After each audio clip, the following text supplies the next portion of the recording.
God bless to all. Pray that this poem bless our hearts and we continue to grow in Christ. First, aiming for spiritual maturity. Challenges will come. Don't let it weigh you down. Illusions will arise, trying to perfect and pollute your mind. Satan comes with his weapon of lies, trying to get you off guard.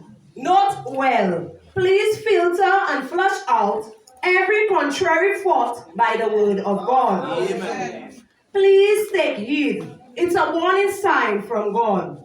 Don't be wounded by the master of deceit. Thirsting for something more. Let's go beyond our human failures. In this new season, by beginning to let go and let God have his way. Amen. In all that we do, let's be righteous.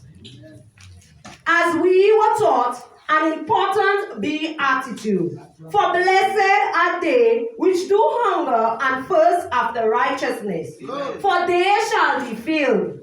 So may we continue to trim our lamps daily. Be observant of spirits looking around that is not of God, who comes to destroy every inch of ground you have in the Lord. Amen. Never be sidetracked by the errors you may see in others. Let's not portray the character of spiritual retards. Rather, manifest the character of Jesus Christ. Amen.